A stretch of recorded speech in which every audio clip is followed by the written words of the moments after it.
old, and I never imagined that my decision to work in construction would ignite a family war, one that would change all of our lives forever. I come from a prestigious family. The Rutherford name has been synonymous with law for 3 generations. My father, Alexander Rutherford, runs one of the most powerful and respected law firms in the city.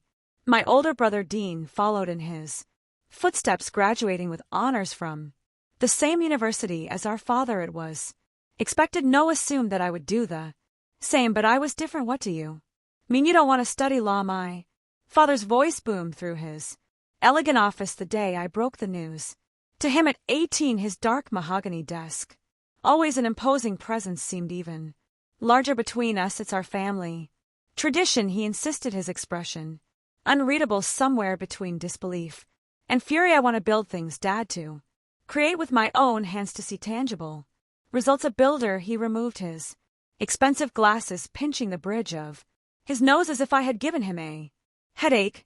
My child, a mere laborer. My mother, Sue Ellen, ever the peacemaker, placed a hand on his arm. Maybe we should consider. No, my father's fist slammed onto the desk, rattling the crystal paperweight beside him. No child of mine is going to waste the Rutherford name working in construction. I could feel the weight of his disappointment pressing down on me, but I refused to back down. A week later, I enrolled in a technical school specializing in construction and project management. My father kept his word. He cut me off financially. I would have been completely alone if not for Grandma Victoria. Unlike the rest of my family, who prided themselves on degrees, prestige, and social connections, she valued hard work and authenticity. She had built her own fortune not through law but through shrewd investments made with the inheritance my grandfather had left her. Follow your heart, Daisy, she told me, pressing an envelope into my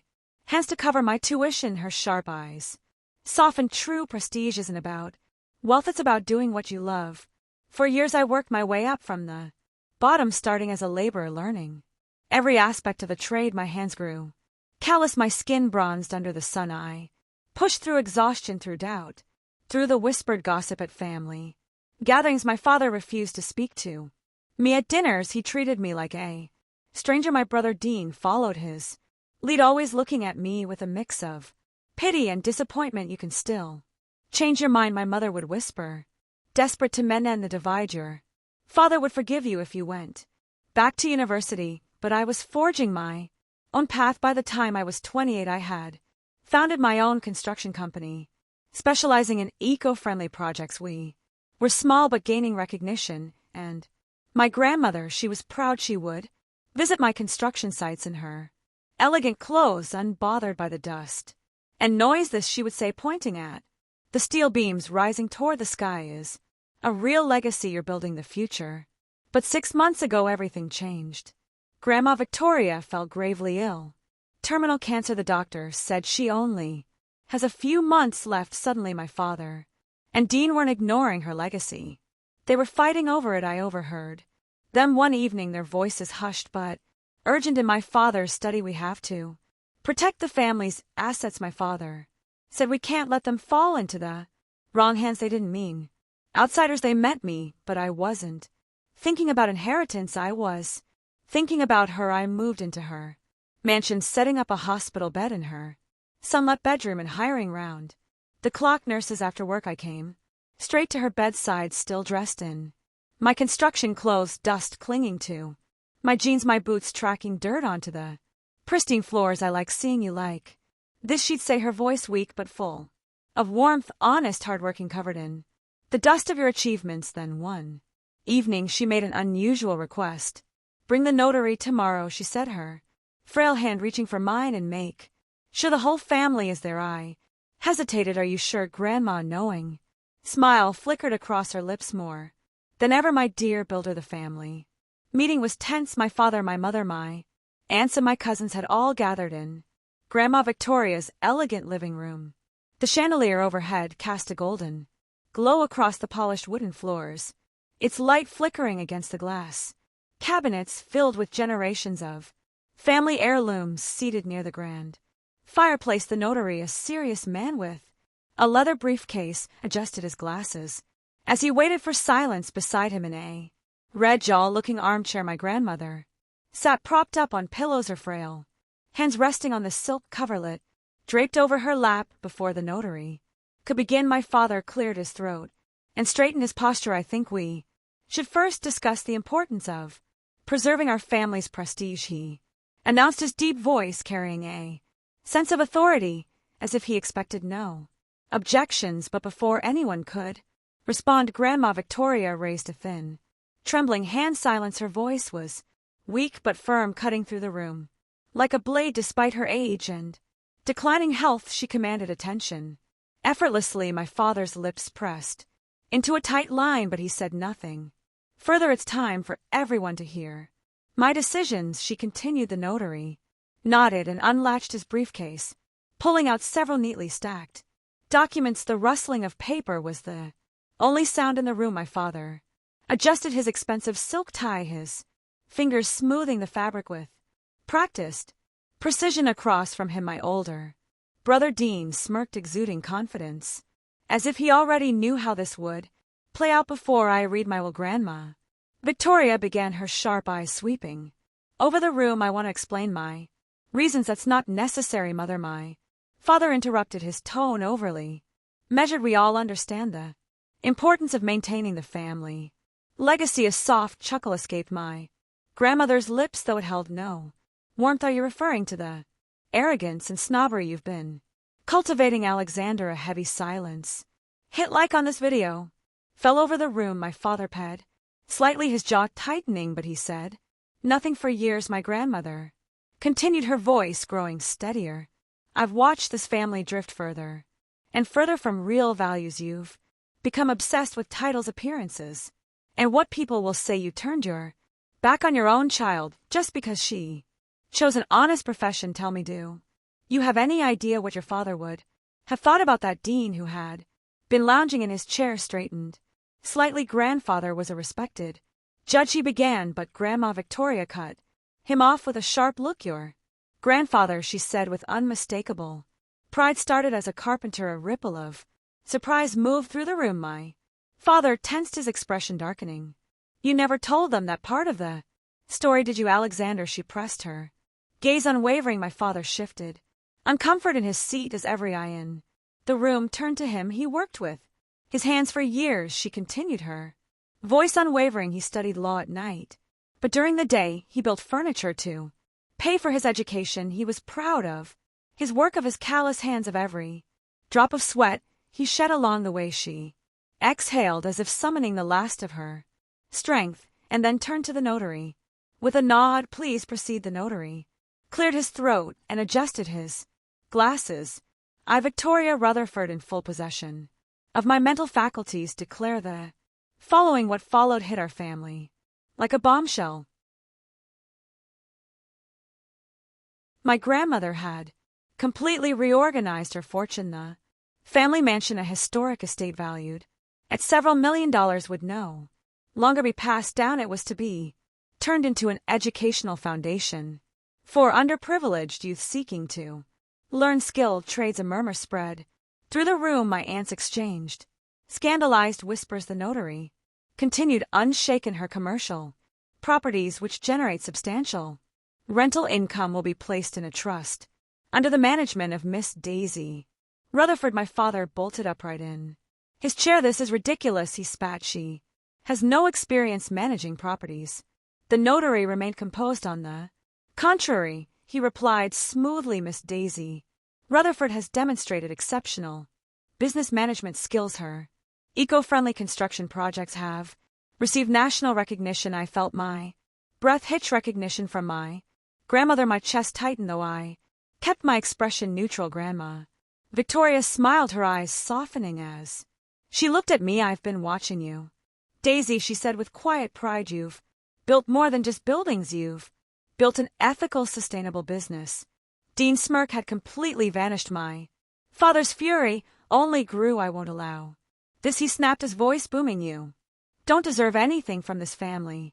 Working in construction is a disgrace to the Rutherford name. The room went deathly silent. Grandma Victoria inhaled slowly, then exhaled with the patience of Someone who had been expecting this reaction all along. Alexander, she said at last, her voice eily calm. The only disgrace in this family is your arrogance. My grandmother sat up in bed, and for a moment I saw the formidable woman who had built her own empire from the ground up, even now frail and nearing the end of her journey. She commanded the room with quiet authority. In that case, Alexander, she said, her voice steady and deliberate, you should also know that I sold all my shares in your law firm. My father's face turned ghostly pale. His mouth opened, but no words came out at first. When he finally spoke, his voice was hoarse. What have you done? I sold them 3 months ago, she replied, her tone matter of fact, as if she were discussing the weather.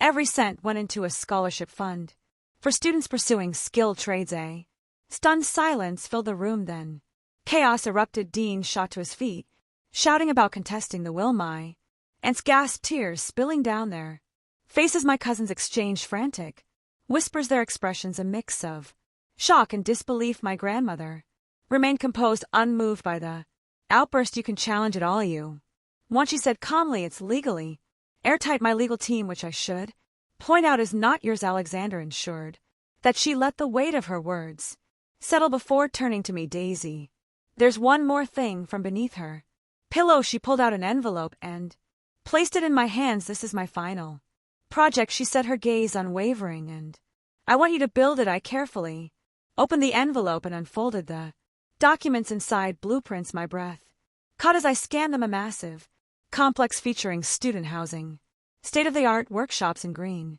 spaces. I read the name printed at the top, the Victoria Rutherford Foundation for Skilled Trades. My grandmother gave me a small knowing smile. Your grandfather always dreamed of something like this, a place where young people could learn honorable professions, regardless of their background, a place that values real work, not just prestige. Before I could respond, my father stepped forward, his anger simmering beneath the surface. You're destroying the family legacy, he spat. No, my grandmother countered, her voice unwavering. I'm restoring it. She straightened her posture as much as she could, her eyes sharp as they swept across the room. The true legacy of the Rutherford family isn't about titles or appearances. It's about hard work, integrity, and the pursuit of excellence, no matter the field. She let her words linger before making one final declaration. There is one last condition in my will. At her nod, the notary pulled out another document.